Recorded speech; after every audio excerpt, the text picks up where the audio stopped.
The Big Island is approximately the same size as the state of Connecticut. To give you a better idea of the size, there's only about 260 miles of coastline on the island. You can literally drive from one side of the island to the other within an hour. Yeah, the Big Island's small, but it also happens to be the biggest of the Hawaiian Islands. I spent 7 days here back in July of 2022.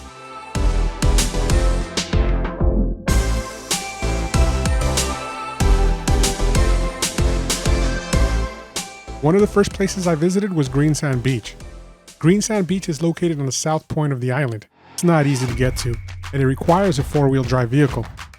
This is an easy or medium experience off-road trail. I did see a few tourists that turned back, and I even saw a Jeep stuck in the sand. If you don't have a four-wheel drive vehicle, you can hike to the beach. It's only 2 miles out, 2 miles back. There's some beautiful scenery along the way, and it's probably the most ecologically responsible way of doing it anyway. I also saw locals with four-wheel drive pickup trucks ripping through the trails with freaked out tourists in the bed of their trucks. Once you reach the location, you get magnificent views from atop these cliffs looking over the beach. You have to hike down a pretty rugged trail to reach the beach. There's no park services here, so if you get hurt, you're on your own. There's also no lifeguards on the beach, and the water is rough. I kept it safe and didn't go out too far. The green sand in this beach was created by minerals in the lava. This stuff stays deposited on the beach because it's heavier than the other stuff in the lava. There's only 2 more places in the world like this, so this beach is special. This is a cool place just to chill out. I played in the water a little bit, explored the rocks, just kicked it. This definitely felt like once in a lifetime kind of thing, so I'm glad I got to visit. After Greensand Beach, I drove 51 miles to Volcanos National Park. It cost $30 per car to get in, but I think it's well worth it.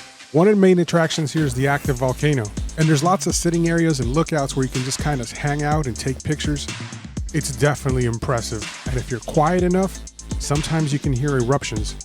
You can do a lot of hiking here too. Some of these hiking trails are paved, and others aren't. But there's plenty of signs, so you'll never get lost. And I really recommend it because there's no better way to enjoy the natural beauty of this island than walking through its tropical forest and seeing, smelling, and feeling its native plants. There's also really cool caves that were formed by volcano flow along the trail. But the lava tube has to be my favorite attraction in the park. This lava tube was created over 500 years ago when the volcano erupted and created rivers of lava. The cave is paved for the most part, and it's got some lighting. It's super safe, even for kids. It feels like it's 10 degrees cooler inside the cave. It's a little damp, and there's drops of water that drop on your head as you're walking, so be ready for that. Volcanoes National Park is a big place, and there's lots to do. You should probably check out the website for a list of activities. And if you visit, just do me a favor. Don't feed the nenes. Rainbow Falls is located about 30 miles from Volcanoes National Park. It's in the city of Hilo. This is a pretty popular tourist destination. There's paved pathways and observation points where you can take pictures. Rainbow Falls is an 80-foot waterfall that cascades over a lava cave, similar to the one we just visited. I read that the cave's supposed to be the home of Hina, which is a Hawaiian goddess, the goddess of the moon. And yeah, this place is pretty touristy, but definitely worth visiting. The city of Hilo is just a few minutes from Rainbow Falls. It's got sort of like a small town vibe to it. It was raining when I visited. It actually rains 188 days out of the year in this section of the island. There's lots of souvenir shops, restaurants, bars, and there's even a little farmer's market where they sell vegetables and fruits and more souvenirs.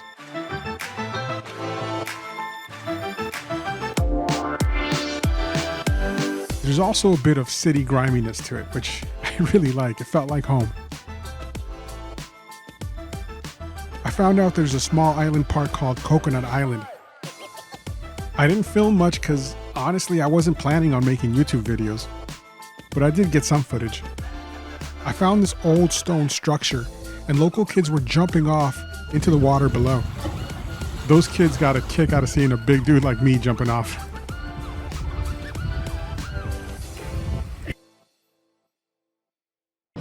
There's plenty of places to eat in the city, but I couldn't pass up a brewery. This place not only has beers, but also ciders and hard seltzers. And you know what, man? It's been a long day, so this IPA was right. Ola is a really cool family-friendly place. The beers are okay. I like the triple and the porter. The burger was also pretty good. So Hilo's a decent-sized town, and there's plenty of places to eat and businesses to explore, but honestly, I didn't stay too long. It was already the end of the day, and it was raining. But you know what? Everything on this island is beautiful, including the drive back to Kona. The landscapes change so drastically. One moment you're in a deep jungle, the next, you're in a desert. And just a few seconds later, you're on top of grassy rolling hills, overlooking a beautiful sunset. And you realize, oh, this is Hawaii.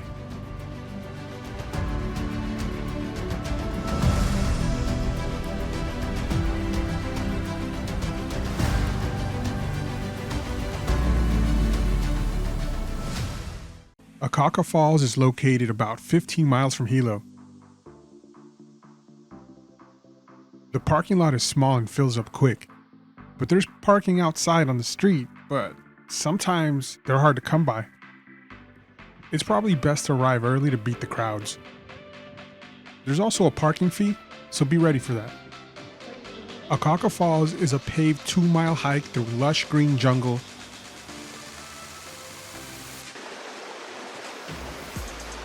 across flowing streams and small bubbling cascades.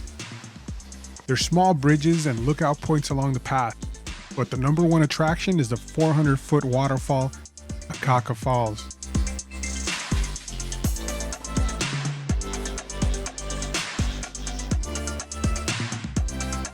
Akaka Falls' endless supply of water is fed by the kolekole. Oh man, I messed that up. I know I didn't say that right. Try that again. Kolekole stream. I'm sure that's wrong as well. But anyway, this stream begins as rainfall at the top of the highest point on the island, Mauna Kea Volcano.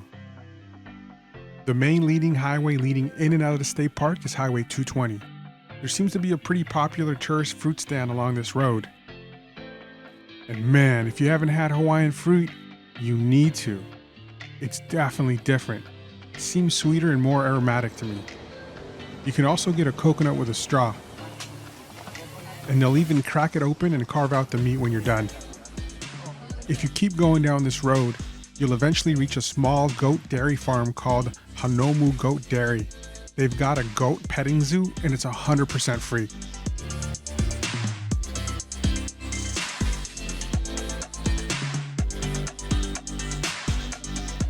And you can buy the goats treats, but it's not obligated.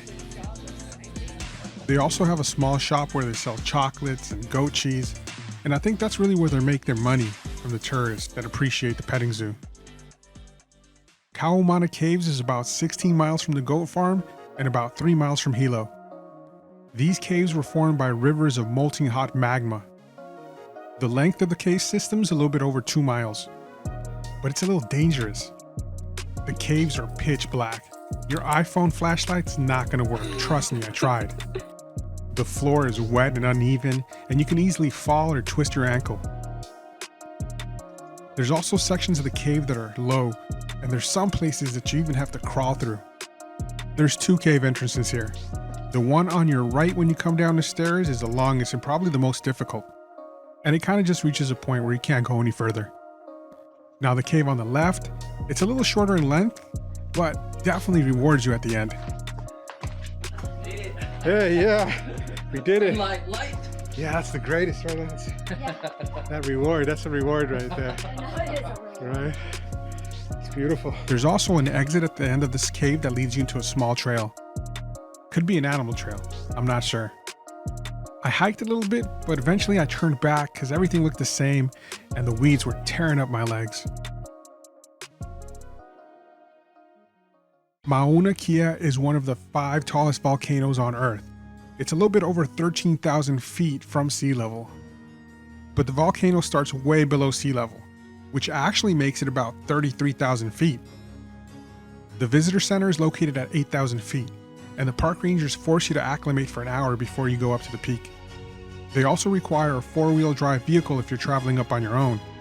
I saw plenty of 4x4 tour buses as well. Man, but let me tell you, 13,000 feet is something else. I saw people throwing up, a lady passed out, and another one was on an oxygen tank. At first, I felt like I tired easily. I had to catch my breath every few minutes just from walking around. But after a while, I started feeling a little weird. It was sort of euphoric. I heard the stars are beautiful up here. But I didn't stay because I hallucinated strobing lights and decided to come down before I passed out.